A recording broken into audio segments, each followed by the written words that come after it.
What's up, family? Welcome back to another legendary top of the movie reaction video. As usual, family, we love to watch the video, take all the information in face value. I like to add the positive commentary as usual. You know, always keep spreading that peace, love, and positivity. And then also exploring while also embracing the adventurous journey of a legend himself, Larry Bird, in the building, man. So with that being said, you know, I ain't gonna do no more talking, as I like to embrace the history, let alone learn about this legendary individual, and most importantly, how he had impacted the history of the game of basketball in a very, very impactful way, because the NBA wouldn't be what it is today without Larry Legend. So, for no further ado, let's get straight into the video. For the better part of a decade, Larry Bird was the greatest basketball player the world had ever seen.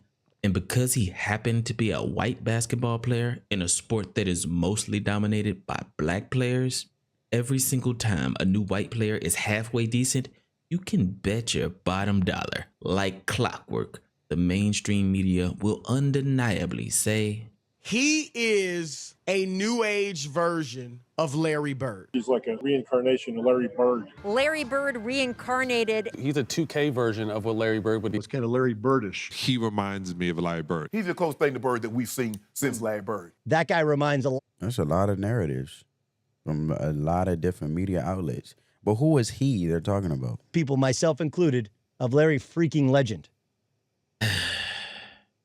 Here's why Larry Bird would consider these comparisons disrespectful. Because early in Larry's career, he was matched up against Tom Chambers, arguably the most athletic white player in NBA history. I never heard of Tom Chambers. This is the first time. Interesting. You learn something every day, right? Chambers ties it up again. I never heard of no Tom Chambers before. Did he positively, like, well, he said he was a magnificent player, so obviously he had impact in the game, but we don't hear much about him. Draws the foul. 2-on-1. KJ to Chambers. Jam! Oh, boy. He went right up Mark Jackson. And right on cue, Tom Chambers' teammate, Xavier McDaniel, made that one dreaded comparison. Even though my man straight up just knee drived him right into his chest. Why he don't, though? their playing styles were nothing alike. I love Tom Chambers. I love him. I thought I had never seen a white boy besides Larry Bird play the way he played. This guy could play. But when these two finally met face to face, at the very beginning of the game, Larry Bird hit Tom Chambers with one of the coldest trash talking lines of all time. Their main man was Tom Chambers, and Chambers was guarding Larry. And so in the jump ball circle, Larry walked through myself and Chambers, and then came back and told Chambers, I know you guarding me, and I want you to know something. There's only one man that can guard me, and that's God. You told him. The confidence, man. You got to love the self-confidence, though. About that for a second. Think about the confidence and the arrogance it takes to make that statement. Think about that for a second. One thing you got to give Larry Bird, he never stopped talking trash. Ever. Ever. I think that's what makes him so magnificent, because he humbly talks trash, but he get his point across because he don't have to say a lot without saying enough. And I think it's just part of the competitiveness of the game, right? When you're passionate about something. Ever. But is it really trash talking if you're backing it up? Bird from the corner, his first night. Larry with 16 points. Reggie King. They don't have. Bird is just toying with Chambers, and now Bird answers immediately. They say Chambers might as well not be out there. He's picking Larry up. He's pretty much giving him the outside shot. Larry is obliged very effectively this week, and he's really starting to force his offense. I like to spin around, dish it out to his teammate. The teammate bounce pass it right back, and then he just pull up for the shot. Look at this. My goodness. I don't know if he's guarded Bird before, but I'll tell you, if he hasn't, he's going to remember this night for a while. In the famous words of Cat Williams, a Chrysler 300 does look like a phantom until a phantom. In the famous words of Cat Williams. Words of Cat Williams, a Chrysler 300 does look like a phantom until a phantom pulls up. Because that game, Larry Bird destroyed Tom Chambers so badly that every single time an opposing team put a white guy on Larry, he made sure that they would never do it again. Bird has got Chambers on him. This is where Bird went wild in the first half. Look at that. Fader, man. Now to Dennis Johnson, Larry again. Now, comment down below, family. This is my question. Do you guys feel like Larry Bird or Luka Doncic right now in the current NBA, as they will be playing in the NBA Finals starting June 6, 2024, do you believe that Luka Doncic has or mirrors certain skill sets of Larry Bird? Comment down below, family. I'm curious. Or Larry Bird, or can there even be a such thing as Larry Bird 2.0? And who would you say is closest to it? So I got 3 questions. Luka Doncic on the Dallas Mavericks that plays in the finals on June 6, 2024 versus the Boston Celtics with Jason Tatum. Do Luka Doncic resemble the same characteristics, let alone the gameplay of Larry Bird? That's the first question. The second question is, can there even be a such thing as a Larry Bird 2.0? And then the third question is, what's my third question? Oh, yeah. Can there ever be another thing closest to Larry Bird? So can there ever be another thing closest to Larry Bird? Comment down below. Little up fake, and how do you do for 2? Oh, good. I'd say it. Al Chambers isn't going to get much sleep tonight. He's going to have to. He said Al Chambers ain't going to get enough sleep tonight. Man, no sleep tonight, man. No sleep. Larry Bird nightmares. Red Slick, Indiana's pride and joy, makes it 34 points. 13 rebounds, 13 assists. Bird has got him so frustrated. You know, the kid hangs in. Give him credit for that. He's got ability, but Chambers not look when it's tired. matched up against the best player in the Oh, league. he fouled out. Oh, man. No disrespect to Tom Chambers, but he's just not Larry Bird. And I guess everyone had to learn that the hard way. Mm-hmm. Give me a story, man, about LB, man. Larry Bird, man. I don't know how this is going to play with America, right? but let me just tell you what this dude told me one time, right? Now, all back line at one time, it was Kelly Tripucka, Bill Laimbeer, Kim Benson. 3 white dudes, okay? All right? So we walk out on the court, and he said, I got to give him, man. Isaiah Thomas looked very good. He looks good, man. He looks healthy. You know, he looks good. who guarding me? And I was like, I got Kelly. Bird right over Tripucka. Kelly Tripucka cannot do too much with Larry Bird. Got Lamb. Bird, baseline move. No trouble, right around Bill Laimbeer. No way he could stay with him. I got Benson. Out to Ainge. Bird has beat them all down the floor. Benson and Bird. Yes! He's like, you ain't got no brothers? He said, hey, man, you can't put no white dude on me. That is straight disrespect, right? Larry Bird basically told you who he wanted to defend him, and still it wasn't up to par to defend him defensively. They're going to work the mismatches to death tonight. Bird hits the fall away. Larry, good up fake on Tripucka. And hits. Round field. Bird outside. Big hoop. Bird wants it. Got it. Them rainbow faders, bro. That joint that thing's like Skittles taste the rainbow. You know what I'm saying, family? Like, oh my goodness, the shot. For Bird. And Boston comes away 132 to 124. He said, don't put no white dude on me. So check this out. So the next year we come back, I said, I got somebody for your ass, right? Yeah. He said, who you got? I said, Rodman. They clear the zone. It's Bird one-on-one with Rodman. Dennis Rodman, I think he was young here, man. But you got to give Dennis Rodman got courage as well. Bird fakes, unloads, and Rodman fouled it. Dominique Wilkins had the greatest quote anybody's ever had about Larry Bird. He said, when you're playing against him, you're looking into the eyes of an assassin. He said, okay, he's a little better. He said, but don't ever put no white dude on me because that is disrespectful. All right, here's Dennis. Gets it into Bird. Larry, a runner.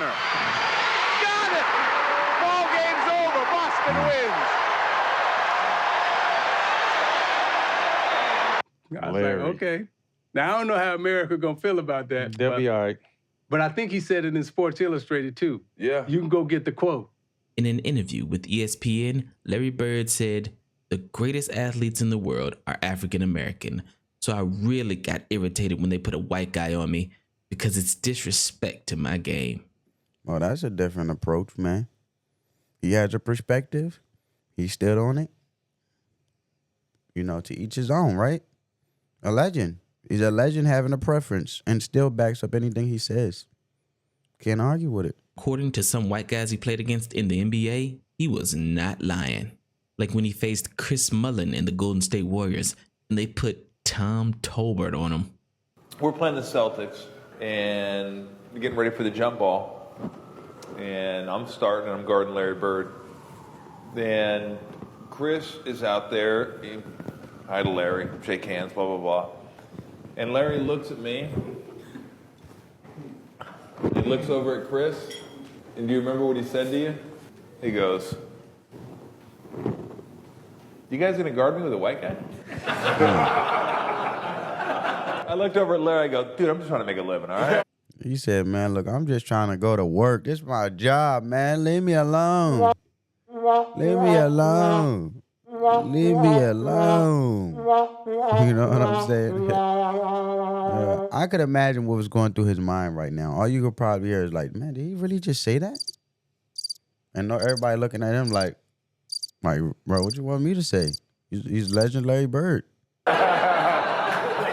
Yeah. Easy. He was unbelievable. He really was. They're trying to set the Bird Tolbert matchup. Larry.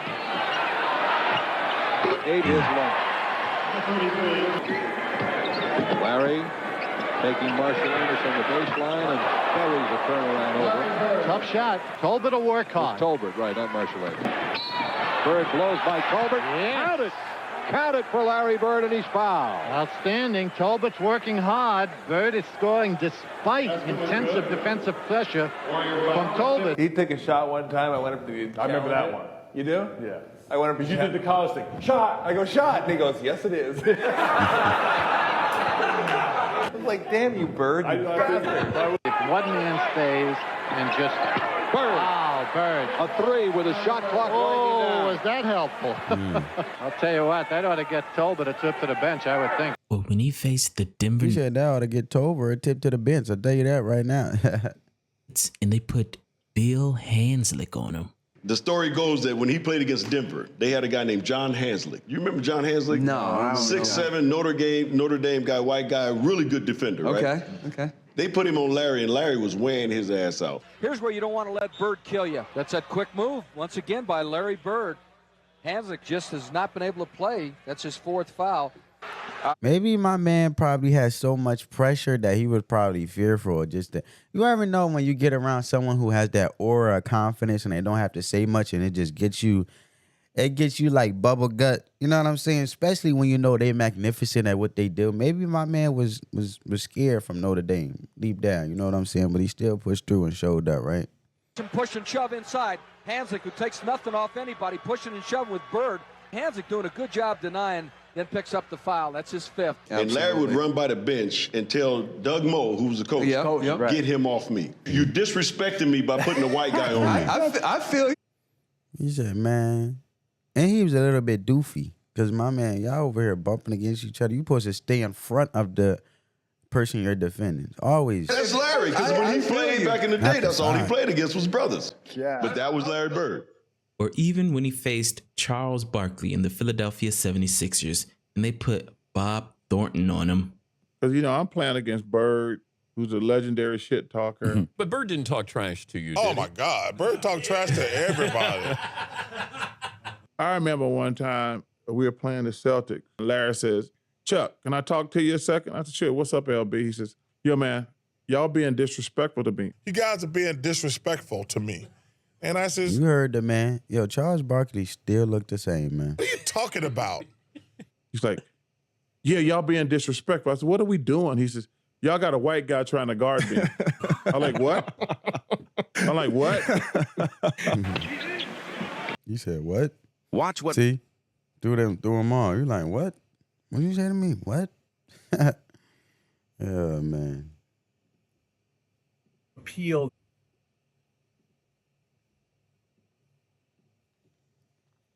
Bird wants the ball on Bob Thornton, who's in the game. Hits again. Now they need to put a speed guy on Bird. That was a good switch by I get Thornton. what he was saying by put a speed guy, the commentator, because they feel like if they keep making a move, then he'll give up the ball. But Larry Bird ain't gonna give up the ball, man. He's gonna create the same. He's gonna create with the same approach of hitting the spot on the floor that he gonna hit, that he wants to hit.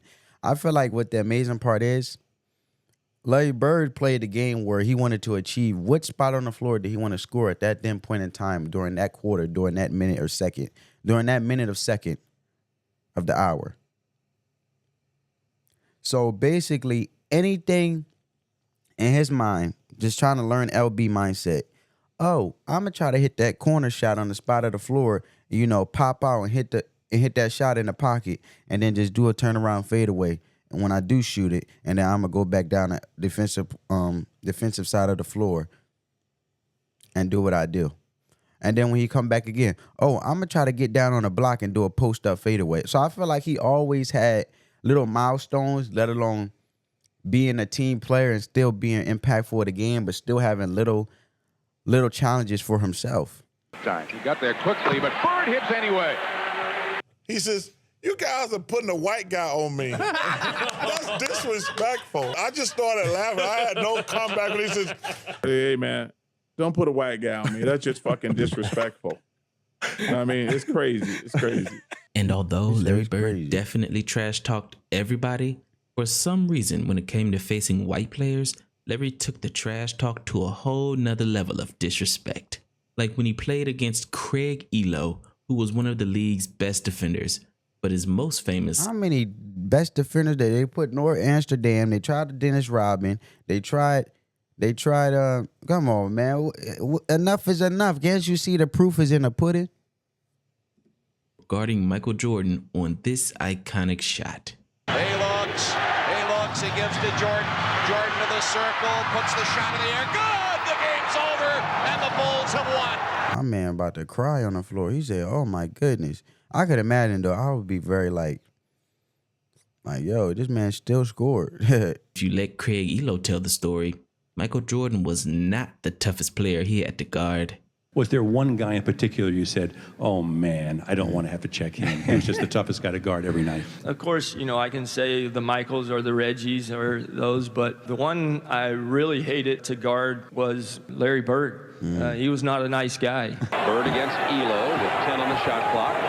A shot. And of course, the basket. Matter of fact, there was one game and he was having a pretty rough first half. So that night against the Celtics, I thought I was playing some pretty good defense on him. In the first half, he was like 1 for 9 or something like that. I kind of puffed up on him and walked beside him and was like, "Yeah, you're 1 for 10. I was like, "That's defense, and he just... Oh, why you sparked that? Why did you ignite the fire? For the simple fact that Larry Bird is going to straight up show up and justify his game, especially when you trying to question it. Oh, man. Looked at me and said, "There's 2 halves." And when we came out in the second half, that's when he told me, "I hope your mom's not watching because I'm about to embarrass you." Oh, my goodness. Oh, my goodness, bro. Shout out to Larry Bird, man. Why would you say that to me? And he came back out and hit about 10 in a row on me. And the last one was left-handed. And he asked me if my mother was watching because he wanted to embarrass me. So Larry now over Elo. Larry wants it. He got it. Yeah, he wound up with like 31. So it was embarrassing. And I did call her and ask her, and she was like, "Yes, I was watching." Oh, man, he called the mama. Oh, my goodness, he called the mama. The mama said, "I was watching, son, and you lost." Shout out to Larry Bird, man.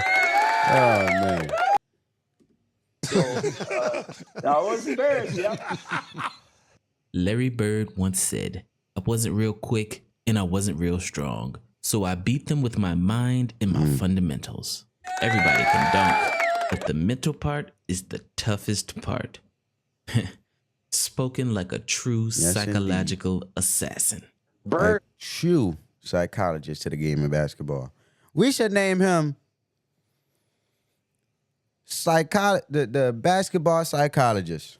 The legend of psychology of basketball. Larry Bird, man. They should incorporate that in the history books. Incorporate it, bro. Oh, my goodness. That would be legendary. Is a psychologically assassin. Look, he said it's a psychologically. My man Nick can't even stay still. He got the chills by saying it because it's a legend he talk about, man. Oh, man, you say that. How? Check this out. It was 92, and we was playing the Boston Celtics, and we was up 1. He said, who's guarding me as we come out of timeout? I says, Craig Elo. He said, why you got that white boy on me? He said, hey, Rook, tell Coach Lenny Wilkins why he got this white kid, Craig Elo, guard me. You better put a brother on me. And I said, what? All of them said, what? Don't put no white boy on me. He said that was the most... Now, remember, Larry Bird is white. Right. I want to say, remember, you white, right? Yeah, right. He said, I'm going to go over here. Dennis Johnson going to pass it to me, and I'm going to hit... And he let us know, I'm going to go over here with 2.1 seconds, and he'll tell you exactly where he's going to hit it. Come on, man. So, I'm like... Is there anybody that have done that yet since Larry Bird? Comment down below. I'm curious, man. School me. I'm just a young man. Go to Larry Bird. Everybody knows what's going to Larry Bird. Right. Just do whatever you can. Craig, just cover him. Right. All Bird did was go like this. Left space against the ball. Yeah. And his fingers was all broke. Right. Dang, you ain't had to mention the fingers, though. And he still showed y'all and gave y'all the game. So don't be talking about my man fingers, bro. That little vocal jumper he had. He hit the shot. All of them were jumping on, right? He was getting them off of him like this. He walked off and said, legend. And then he'll hit it, and he'll walk off if he sees some tapes. A lot of people was always jumping on him when he would make last-second shots, but everybody was surprised but him. He was a legend for real. I get a charge when I'm tell somebody on the opposing team that I'm going to hit the last-second shot and then do it. That's what it's all about. And I feel like that's where the mental came from, because usually just imagine you putting the pressure on yourself and then you have to follow through with the pressure you put on yourself. Oh, I'm going to hit this shot. You know what I'm saying? I'm going to hit this shot. And I'm going to hit it in the corner in the last minute winner shot. You ever played it as a kid? For anybody who played basketball, comment down below. When you have your sibling sitting there announcing like it's the last minute shot, 3, 2, 1, and then you shoot it, and then you anticipating that you're gonna make it, but it's already the pressure put on yourself that you are imagining that you're hitting the last second shot and practicing that. But my man already proclaimed it and then did it. So just imagine how many people would second guess what they just said because they worried or fear anticipating that they're gonna miss the last second shot. My man was confident, and that's where the mental toughness came in. But I'm going to hit the last-second shot and then do it. That's what it's all about. Danny Ainge to inbounds for the Celtics, trailing by 1, 2 seconds left. Into Bird, he fires. Follow through, bro. See, that's a legend, bro. That's a legend, bro. Larry Bird, a true legend. Mm-hmm. However, this last story is the best story. Because facing his arch rival, the Los Angeles Lakers, Larry Bird said one of the greatest lines ever. Because everyone knew. I feel like these two need a statue together. That it was true.